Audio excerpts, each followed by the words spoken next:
તો હવે જોઈએ વિશ્લેષણ. ડોનાલ્ડ ટ્રમ્પ બીજી વખત અમેરિકાના રાષ્ટ્રપતિ બન્યાના 38મા દિવસે કંઈક એવું બન્યું જે વ્હાઇટ હાઉસના ઇતિહાસમાં ક્યારેય બન્યું નહોતું. ઓવલ ઓફિસ અને આ ઓવલ ઓફિસમાં મીડિયા કેમેરા સામે યુક્રેનના રાષ્ટ્રપતિ વોલોડિમીર ઝેલેન્સ્કી અને ટ્રમ્પ વચ્ચે ઉગ્ર દલીલો થઈ. નિષ્ણાતો એવું પણ માને છે કે ટ્રમ્પ આ કાર્યકાળ દરમિયાન અન્ય દેશોના રાષ્ટ્રપ્રમુખો પ્રત્યે જે આક્રમક વલણ અપનાવી રહ્યા છે તેને જોતા આ બનવાનું નક્કી જ હતું.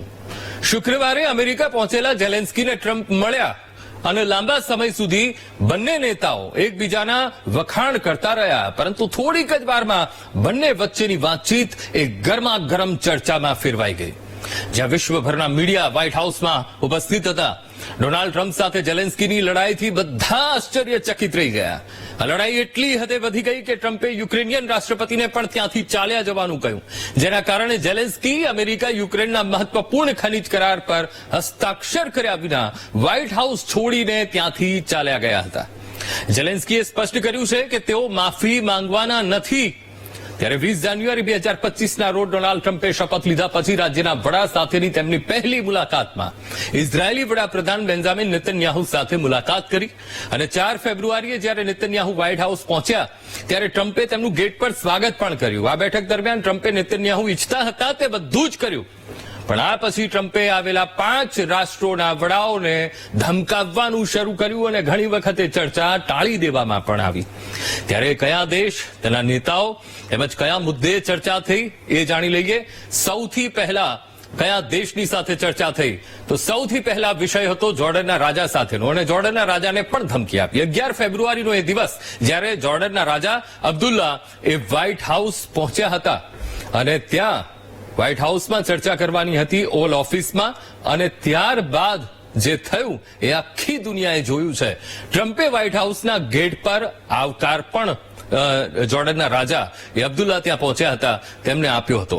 નેતન્યાહુ સાથે પણ એ જ વ્યવહાર અને એ જ જોર્ડનના રાજા સાથે પણ ઓવલ ઓફિસની જે પ્રેસ કોન્ફરન્સ થઈ, આ પ્રેસ કોન્ફરન્સમાં ટ્રમ્પ ગુસ્સે થઈ ગયા હતા. હવે તેની પાછળનું જે કારણ છે એ કારણ પણ જાણવું અહીંયા ખૂબ જરૂરી બની જાય છે. ટ્રમ્પે ગાઝા પર કબજો કરવાનો સ્પષ્ટ સંકેત કિંગ અબ્દુલ્લાને આપ્યો હતો, અને એટલા જ માટે ઓવલ ઓફિસમાં જ્યારે પ્રેસ કોન્ફરન્સ થઈ હતી ત્યારે ગરમી થઈ ગઈ હતી.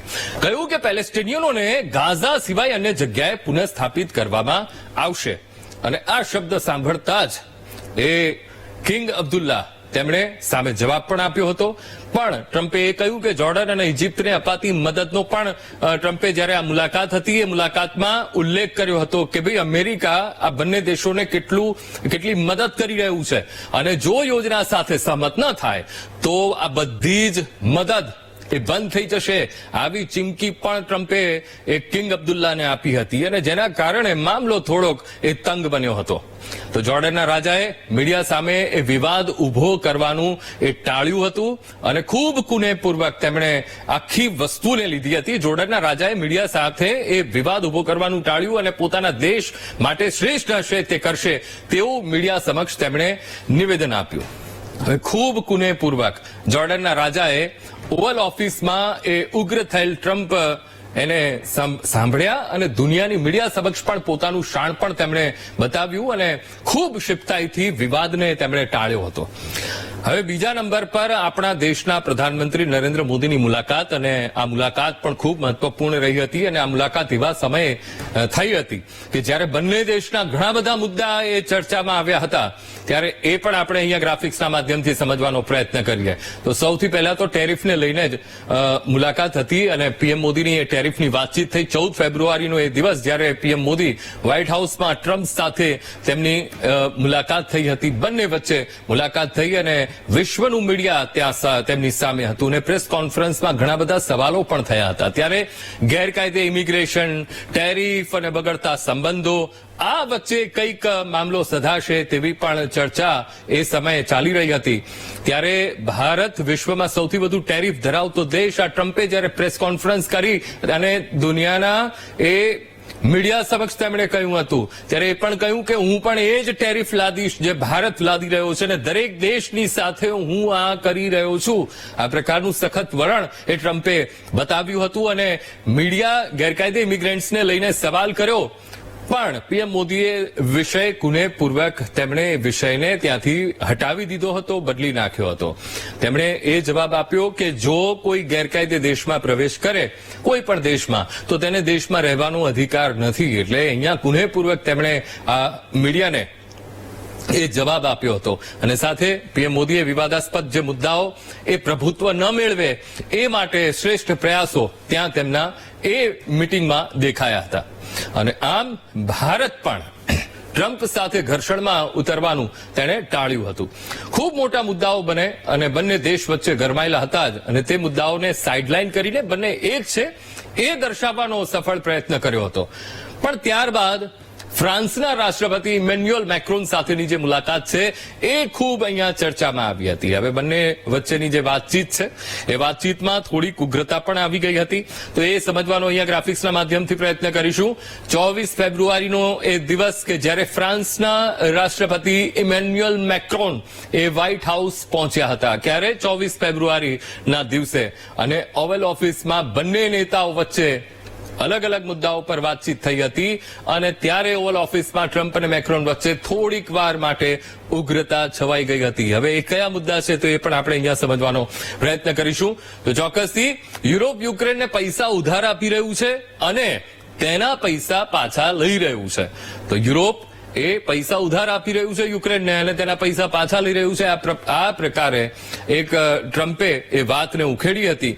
અને અમેરિકાએ યુક્રેનને યુદ્ધ લડવા માટે ખરા પૈસા આપ્યા હતા તેવો ઉલ્લેખ એ ટ્રમ્પે ઇમેન્યુઅલ મેક્રોનની સામે કર્યો હતો. અને તરત જ ઇમેન્યુઅલ મેક્રોને એ ટ્રમ્પનો હાથ પકડી લે છે અને તેમને રોકે છે. અને તરત જ ત્યાં હાજર મેક્રોને તેમને હાથ પકડીને તેમને રોક્યા હતા. અને સાથે જે જવાબ આપ્યો એ દુનિયાની મીડિયા પણ એ ચોંકી ગઈ હતી કે ઇમેન્યુઅલ મેક્રોન શું આ પ્રકારનો જવાબ આપી શકે છે.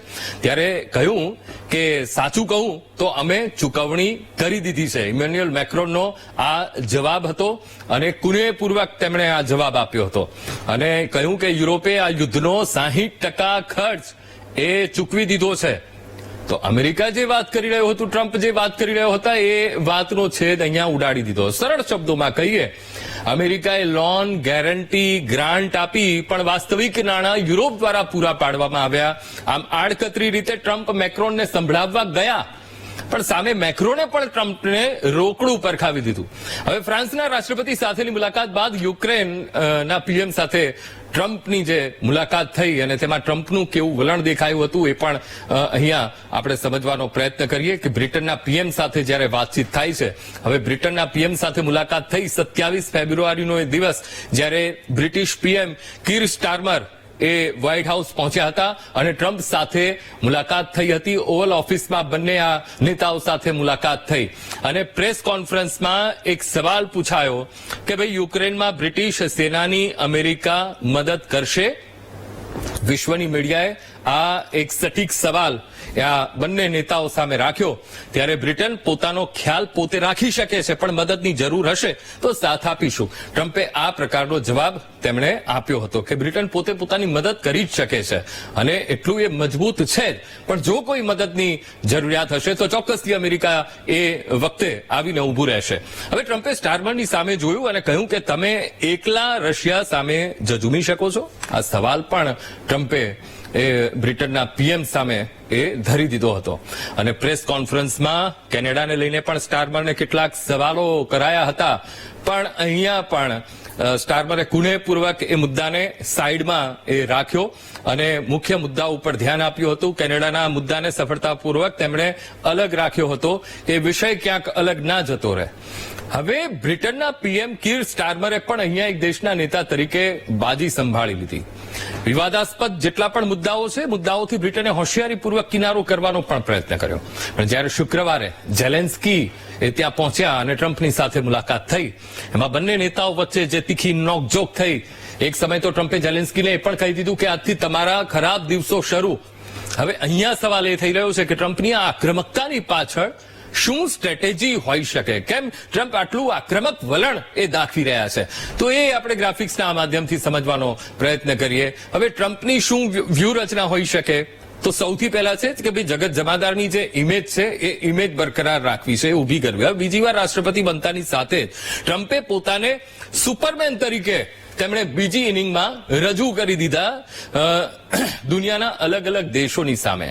નેતન્યાહુ સિવાયના અન્ય દેશના રાષ્ટ્રપ્રમુખો સાથે કડક શબ્દોમાં તેમણે વાત કરી હતી. હવે નેતન્યાહુ સાથે જ્યારે ઓવલ ઓફિસમાં જ્યારે વાત થઈ, પ્રેસ કોન્ફરન્સ થઈ, તેમાં બધી જ વાતોને માની છે, પણ અહીંયા તીખી નોકઝોક પણ જોવા મળી.